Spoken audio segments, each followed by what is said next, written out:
escribo casi al final del día. Acaba la melancolía sobre las vías.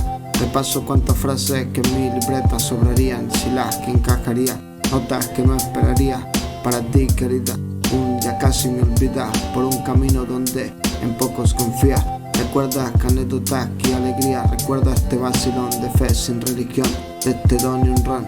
Antes de coger un micrófono, cuestión de profesión a la que me dedico, chico, esta te la dedico.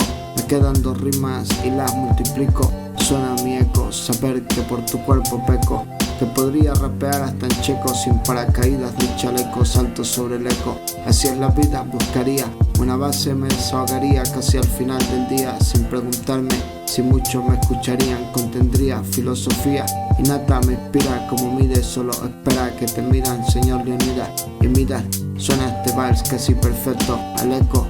Caminar sobre tu den, aunque la luna mengüe. Callejón sin salida, donde alguien todos los días juega su vida.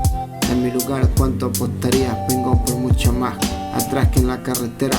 Aquello se queda en la hoguera, también la humareda. Suena seguir componiendo música de la buena. Repaso aquello que quedó en la carretera. Enseña, quema como leña, que más da. Les quito el disfraz por el mundo libre, caminar, seguir buscando paz.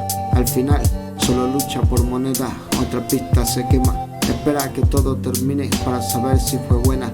No importa si hay un plato de comida y si te acompaña tu nena. Sobre esta corriente rema, sálvate de la forma que pueda. No confíes que en gobierno son solo dictadores disfrazados. Hará que termine frustrado con lo que te han enseñado. Bajo esta esfera, con verso por verso, un beat que cuando suena, suelo interpretar. Lo represento desde un gueto para toda la hermandad. Sientes como el sol gira en el horizonte, todo se va lejos pero cerca de una gran ciudad. Unidos como hermanos, como si el pasado ya nos hubiese escuchado cantar. Muchas historias que contar que guíen mi camino. Las estrellas que arriba suelen alumbrar. Te dedico una más.